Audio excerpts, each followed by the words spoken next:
The Tar Heels lose out on another 2025 recruit. AJ Dybantsa announced his commitment to BYU on Tuesday. So what's next? This is Tyler Hansbrough, and you're listening to Locked On Tar Heels. You are Locked On Tar Heels, your daily podcast on the UNC Tar Heels. Part of the Locked On Podcast Network, your team every day. Hey there, what's up? It's Wednesday, December 11th, 2024. Welcome into the Locked On Tar Heels podcast, the only daily North Carolina show out there. I'm your host, Isaac Schade, joined by our good buddy, Pac Kilby, as he does every Wednesday. Coach, it's great to have you here. You're joining us at the place to get your Tar Heels content every single day. It's all part of the Locked On Podcast Network. Really, thank you so much for making this your first listen or watch today as we unpack the AJ Dybantsa news, and who knows what's going on with Carolina football and Bill Belichick, and the front court's a mess, and Pac, there's just so much. Let's find some happy things to talk about. Maybe we can do that along the way. This episode's brought to you by FanDuel. You can start the season with the big return on FanDuel, because right now, new customers, if you place a $5 bet and you win, you get $150 back in bonus bets. Check it all out at FanDuel.com to get going. I want to say a big welcome to the everydayers, to the Locked On Tar Heels insiders. That program is continuing to grow. It's so fun to see. And the Locked On Tar Heels Discord family, man. Welcome to all of you. Let's get after it. Pac, here's where we want to go first. The news came on Tuesday morning on First Take with Stephen A. Smith and Shannon Sharp and the host lady. I forget her name, but she wasn't even saying AJ's name right. Clearly, college basketball is first and foremost on their mind. We got AJ and his dad and the whole Red Bull thing going on. I don't know. It's this whole circus, it really seems like. Anyway, AJ, as it's been all along, ends up picking BYU. That was kind of the expectation here. But the truth of the matter is North Carolina, despite being in yet another Final Four or Final Six or Final Three or whatever, in this case, Final Four, Carolina strikes out again, Pac, at the top end of the class of 2025. So my question to you is, like, I don't even really want to dwell on talking about AJ because he's not going to be a Tar Heel. So we move on from that. So looking ahead then, what's next? Where does Carolina go from here? Yeah, that's a really intriguing question. And to be honest with you, I really struggle with where we do go from here. I think you tell me what you think about this, but I feel like Carolina has a bit of a like a lack thereof of a recruiting identity. Like it feels like, you know, when Roy was here, you know, we would go after some big time recruits, but we would also go after some guys that we know would come and to Carolina and stay for 3 or 4 years. Right. And I feel like Hubert has kind of went away from that, and he started going after all these big fish. And the problem is we've striked out on a lot of them. Yeah. And so I don't know, or struck out on a lot of them is probably better. Be better grammar speaker. So anyways, my thought is I think we need to establish an identity. And I know that this is going to go against what a lot of people think and feel, but I'm not opposed to getting 3- and 4-star guys and becoming a player development university, as opposed to just whoever pays the highest amount of NIL money is who gets this kid. And not to really dwell on AJ's commitment from earlier today, but you know what BYU is offering is, and he kind of talked about it in his commitment, they have a full-on like NBA staff, very analytical minded. Their nutrition, their strength and conditioning, their scheme, it's NBA geared. And I don't know that Carolina is that way. Carolina's more, their pitch is more based on their brand. And I don't want to upset anybody here. I just don't feel like that's good enough anymore. We have to, you know, have a pitch, and whether it's NIL money or come to Carolina and get developed, or maybe a little bit of both. But right now I feel like we're kind of in a toss up. What do you think about that? Pac, to be honest with you, I had not thought about that concept until you said it, and I'm totally on board. I agree with you. It feels like Carolina is just shooting scatter shot all over the place and throwing a bunch of stuff against the wall and seeing what sticks. Because there are, you know, in this class, the staff has gone after countless of the 5-star top end elite guys. Obviously, Carolina does have 2 commitments in this class, and Isaiah Dennis and Derek Dixon, who are both in that what I think we would call development range that you were talking about.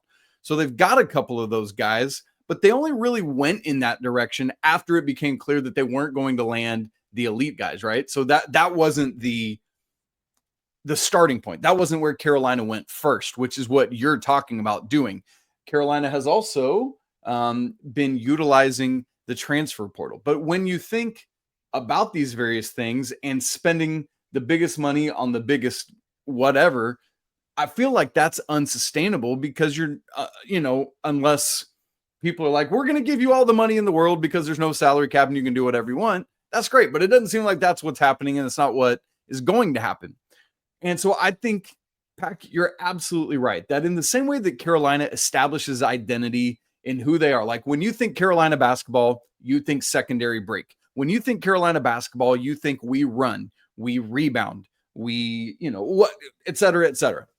When you think Carolina basketball recruiting right now, there isn't that. And so, Pac, I'm with you. I think the Tar Heels need to establish an identity. Like, to your point about BYU, let me say something about them, and then we'll come back because I want to ask you what you think. Like, I think you started into that with a development thing, but I want you to flesh that out a little bit more here in a second. What do you think that identity should be? But what I want to say about BYU first is this. Remember G League Ignite that just went away, Pac? Uh-huh. So I think that BYU and others who are wanting to do what they're doing is like basically the new G League Ignite. And what I mean is G League Ignite was competing against NCAA, against college basketball for kids who were wanting to fast track to the NBA, for kids who were wanting to basically get like an NBA finishing school or an NBA prep school. And, they were able to pay. At that point, college wasn't. They've been phased out now. They quit because NIL basically bumped them out. And so BYU almost feels like they're trying to get into that with Kevin Young and having this whole NBA staff that you were talking about. They'll pay you a ton to basically go and hide away for a season. And not that BYU is the desert, but it's not a blue blood. And so whereas G League Ignite, you're not playing in front of a ton of people like you would be on ESPN if you're playing at a blue blood, things like that. So basically BYU's like, hey, pay, come here. We'll pay you a bunch of money and you can just kind of hide and learn and be ready for the NBA under NBA coaching. And then you can go off and get drafted and do the thing as opposed to playing for a blue blood. And, it's kind of like that seems like that's maybe the identity that they're trying to establish. And that's fine, but I don't think that's who Carolina wants to be. And so I think that is the thing. That said, Pac, let me ask you that question that I teed up for you. Unpack for me what you think Carolina should do. What should be the recruiting identity of the North Carolina Tar Heels? Well, unfortunately, I don't think in the nature of basketball today, college basketball today, that the head coach is the only one that has a say in that identity. And what I mean by that is the head coach is, with the NIL era, they're kind of locked in to the identity that the boosters want to take, right? And so just reading the writing on the wall from North Carolina, the boosters have kind of the mentality that Carolina, the brand, the name, is good enough itself. And that's kind of what I take away from it. And so if that's the case, then we need to take a player development identity and we need to run with it. And that's okay to do that. I mean, truthfully, think about like Purdue, Gonzaga. I don't imagine that those schools are spending more NIL money than North Carolina, yet they're still there every year and they're always producing great players. Yeah. And so it's not like what I'm saying is not doable. It's doable. We just need to change our approach. And when you look at it, we have to fill our roster with the right kind of players to fit the player development scheme. And like, you just mentioned, we've got 2 guards committed for next year's class. But this year we look at our team and we go, we don't have any post players. We need more front court production. And then you look at the recruiting class for next year and you go, there's no front court production in that class. So it just kind of makes you get really concerned about the direction that we're headed and where our identity lies. But I definitely think for North Carolina, we need to step back. We need to figure out how we can get the right guys on the roster and develop them into great players for the University of North Carolina. And when I think about that, I mean, it's already been done.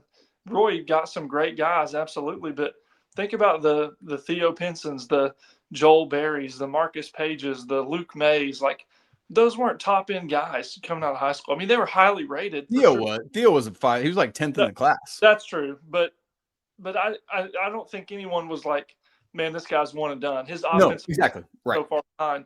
We had to develop them into something, and I just think that it's obviously very doable. We just need to commit to something and do it. And I like the way you put it earlier.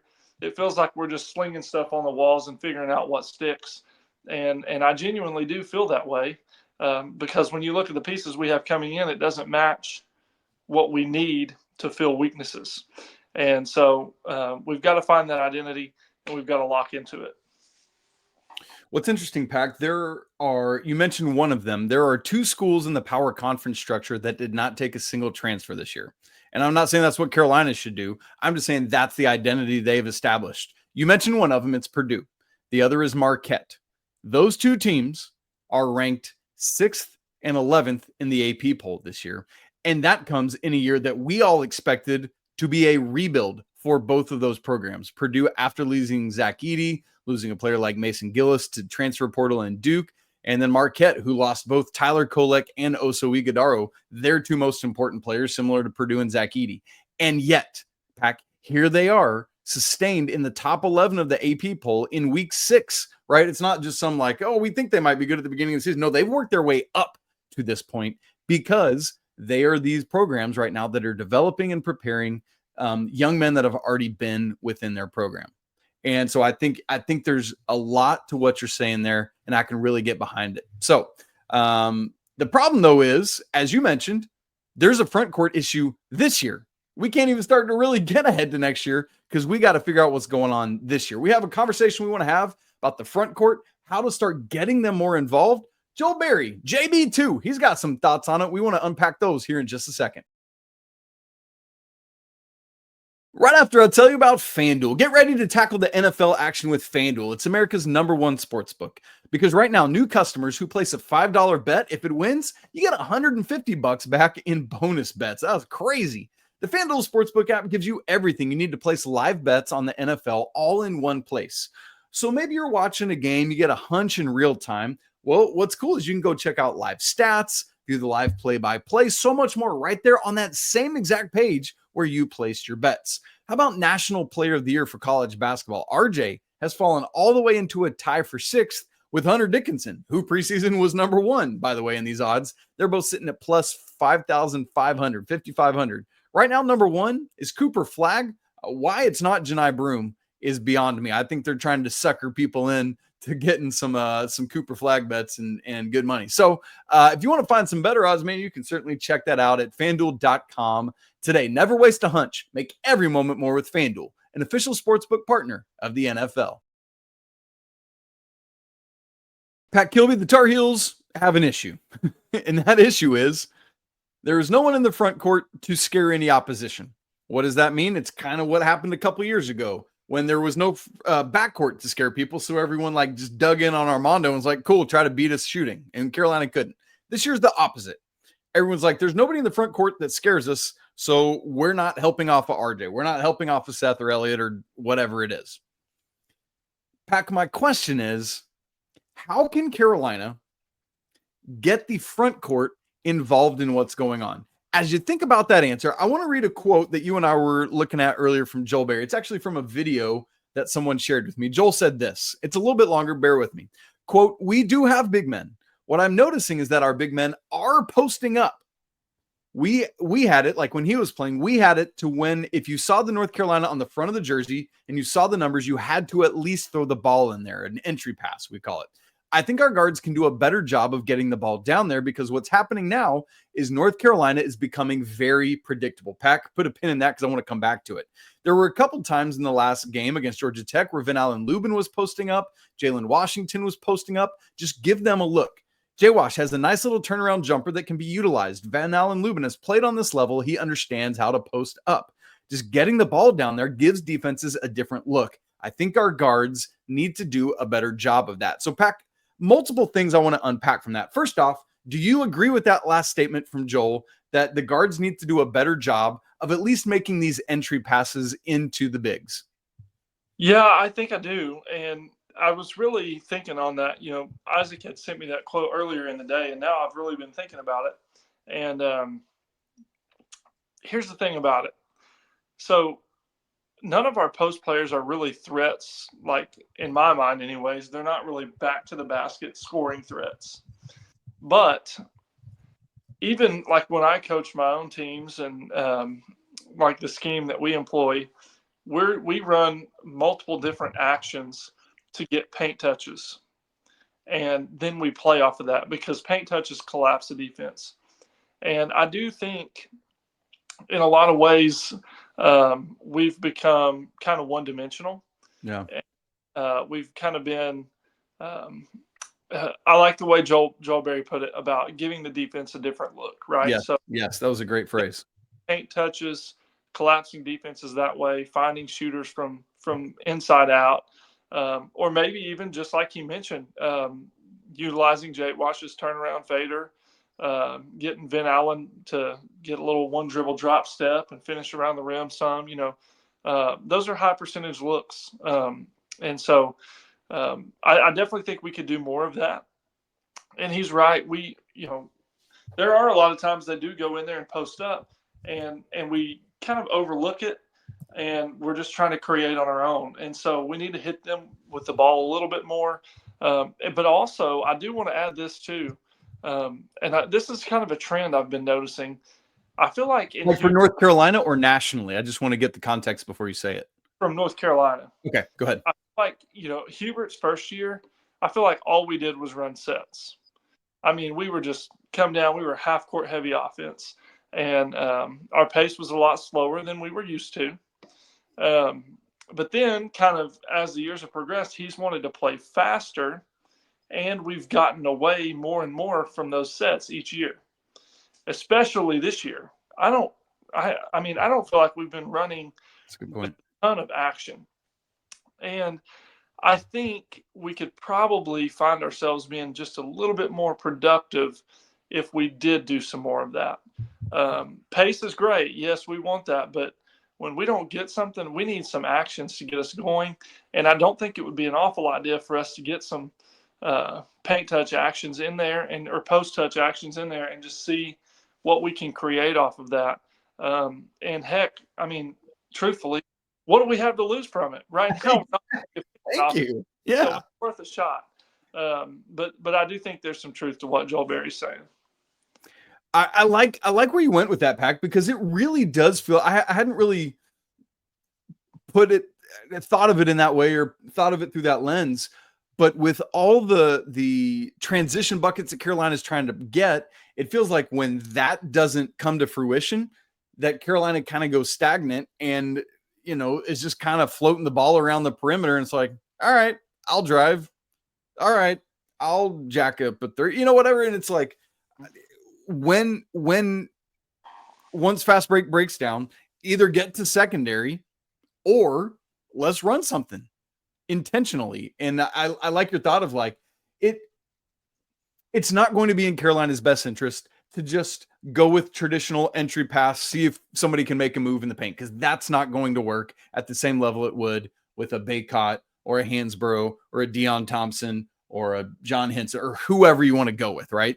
But if you can get them moving it differently, as you said, with multiple actions to give those different looks, it breaks down what Joel said about becoming predictable. And I think that's so much of it, which, by the way, this is a conversation for another day, is the part of what we've talked about with the defense, right? Like Carolina's defense just needs to give different looks to help themselves because of the lack of rim protection. I think this is the same conversation we're having right now about the offense. So, Pac, you said we could be doing more of that with the entry passes. Let me ask you a slightly nuanced, different question. Should we be doing that, or is that just not what's going to make Carolina click offensively? No, I think we should. Okay. I think, especially at the college level, you should have sets for any and everything. I mean, truthfully, not even set plays, but actions, right? Quick hitters with false motion or whatever to get the matchup you want, to get the ball where you want it to be so that you can play off of it depending on how defenses guard and what they do. And our coaching staff should know that, and they probably do. But right now, when I watch us, this is the best way I can put it. I feel like I'm watching a John Calipari Kentucky team right now, where they're just solely relying on their athletic ability on the end. Because tell me if you would disagree with this statement. With John Calipari teams at Kentucky, the sum was lesser than the individual parts rather than greater than the individual parts. Completely. Whereas right now, Mark Pope's first team is infinitely better the sum of the parts than the individuals. Yes, completely. And for whatever reason, like I feel like that's what we're watching right now. And you said it right. Earlier you were talking about when our primary break fails, and then we either should get in secondary or we should run an action. But right now we're just dribbling the ball around, and it feels like we're just waiting. Can somebody go make a play with the ball in their hand? And I think that's a big reason why RJ has been so efficient. I feel like he's just forcing it so much. He's trying to create something. Or we wait until there's like 8 seconds left on the shot clock, and then we pass him the ball and expect him to go do something. And it's that's tough, It's tough to live that way, tough to be consistent. And so to answer your question, yeah, I think we should be doing some of that. And I think we should be doing a lot of different things that than what we have been doing to get different looks, to throw the defense off more, and just create some different scenarios, kind of like what Joel Berry was talking about. All right. Well, we're not going to get to see that until this Saturday as Carolina plays against LaSalle, which hopefully is an opportunity to just try some things, man. Like get kind of back to what you're trying to do, get going. Because then the next game after that, if I'm thinking schedule correctly, is Florida. And I'm telling y'all right now, these Gators look very good. These guards are long, and that's going to give Carolina's small backcourt some issues. So we're going to get to that, obviously, next week. Pac, we're usually always talking basketball, but right now, Carolina is thick in the middle of the eye of the football world, and it is crazy. We're in day 4 of Bill Belichick watch. I'm ready to pull my hood up right now. Let's saw these sleeves up to short sleeves, and we'll get talking about it coming up in just a second.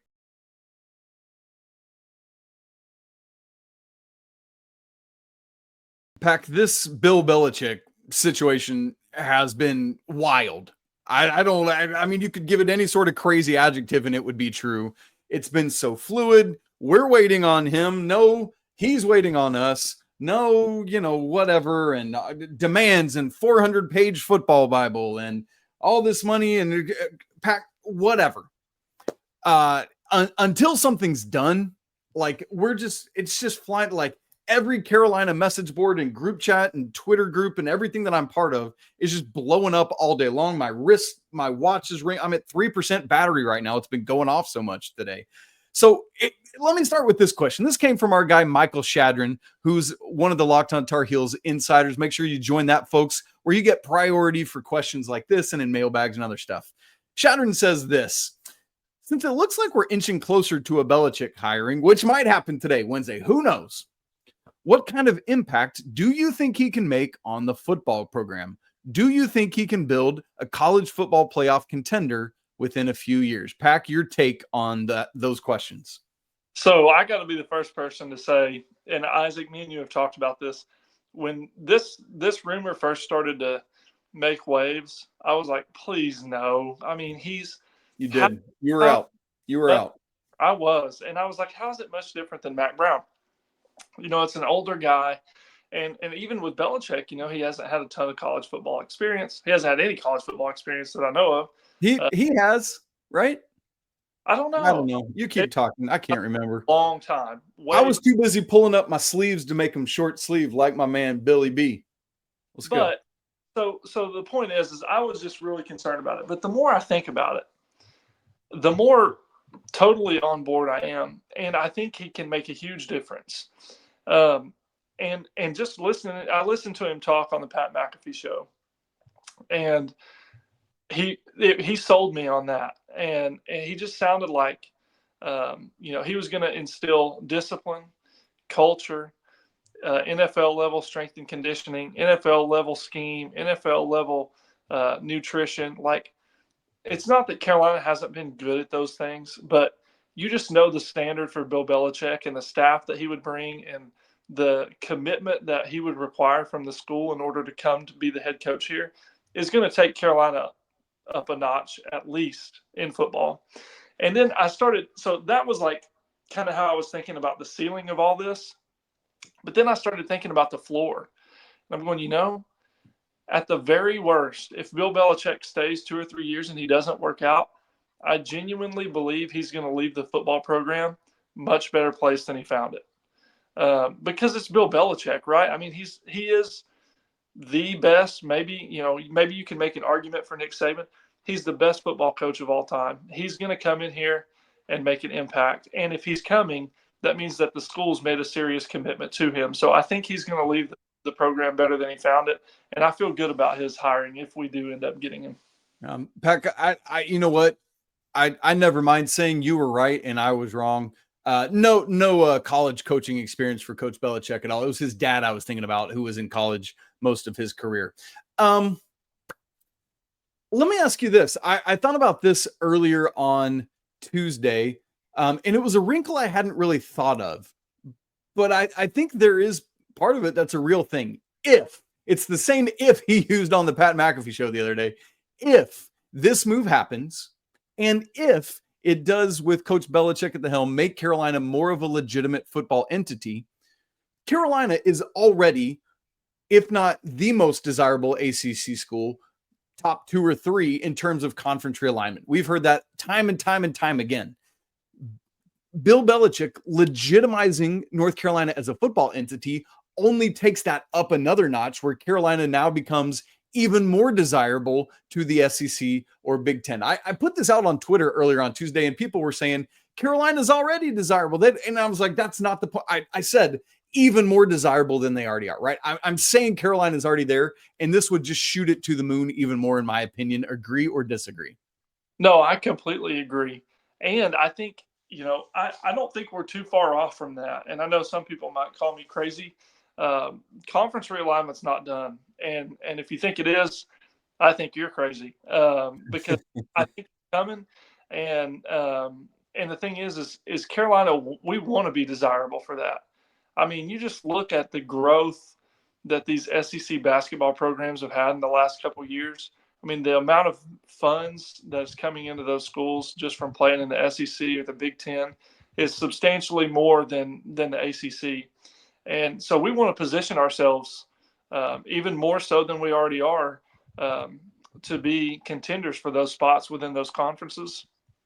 And the other thing is, I think Belichick prepares us to be ready for that. I think, just by coming in with an NFL level mindset of how we approach things and how we do business, that's going to help prepare us for an SEC or potential Big Ten conference realignment. I think with him coming to the helm, we would be ready for something like that. And there are rumors, Pac Kilby. I wore this little Carolina hoodie today that's got this little insignia with a young man spreading his legs and dunking a basketball. It's called the Jumpman logo. I don't know if you've ever heard of this gentleman. His name is Michael. There are rumors that he and Coach Belichick are buddies, and he's kind of getting on board. Look, that's unsubstantiated at this point, but it's like, if any of this is a thing, man, it's just like, it's good. It's good if it's bringing some of that. So, Pac, I want to ask you, I think, one final question, and then we're going to move on and wrap up today's show. Jarvis Davis, who is one of my bosses at Locked On, we were talking on Tuesday, and he said, look, from North Carolina's point of view, I feel like you take a swing and you see how this works. And if it doesn't, all North Carolina really cares about is what Hubert Davis is going to do anyway. And that leads me to ask you this question, Pac. Choose one of two options. You ready? Pouring this amount of money into football for Coach Belichick and the, staff and players is, one, good for basketball at Carolina, or two, bad for basketball at Carolina? It's good for basketball. It's good all day long and twice on Sunday. Here's the thing. It's better for the school, right? If the football program is relevant and you're pouring money into it, the attendance on Saturdays is better. The enrollment goes up. The attendance was so bad. Did you see the stands at the NC State game? Oh, yeah. It's horrible. It was awful. Yeah. So sorry. The media attention goes way up.